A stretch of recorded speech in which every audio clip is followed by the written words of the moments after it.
અમારો ભાજપનો મોટો હોદ્દો લઈને જે બેઠો ભીખા નામનો વ્યક્તિ, એને અમારે ખુલ્લો કરવાનો છે, એને ખુલ્લો પકડવાનો છે કે ભાઈ કોંગ્રેસની કાર્યાલયમાં વારંવાર તમારું શું કામ છે.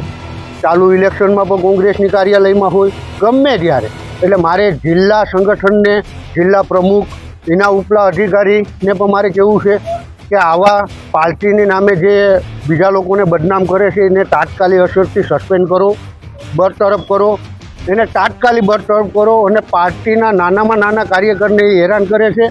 ભારતીય જનતા પાર્ટીના ઘણા એવા કાર્યકરો છે કે એને એ ખુલ્લેઆમ હેરાન કરે છે. અમે લોકોને ત્યાં પણ ઘણી ફરિયાદો આવી છે, તો આજે અમે એને ખુલ્લો કોંગ્રેસની ઓફિસમાં પકડ્યો છે.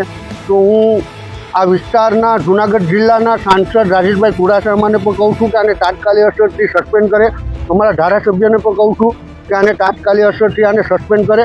અને પાર્ટીને, ભારતીય જનતા પાર્ટીને, સરકારને પણ હું રજૂઆત કરું છું. હું મુખ્યમંત્રી સુધી રજૂઆત કરું છું, ગૃહમંત્રી, મુખ્યમંત્રી, પાર્ટી અધ્યક્ષ, પ્રદેશ પ્રમુખ શ્રી CR પાટીલ સાહેબ, જે કાર્યકર એના માટે મહત્ત્વનો છે, એને એક કાર્યકર તરીકે હું નિવેદન કરું છું કે આવા બેવડી નીતિના લોકોને તાત્કાલિક અસરથી સસ્પેન્ડ કરે અને પાર્ટીમાં જે કામ કરે છે એવા લોકોને હોદ્દો આપે. એ માટે અમે કોંગ્રેસ કાર્યાલયની બારોબાર ભીખાભાઈને અમે ખુલ્લો પાડવા માટે થઈ અને અમે હલ્લાબોલ કરી.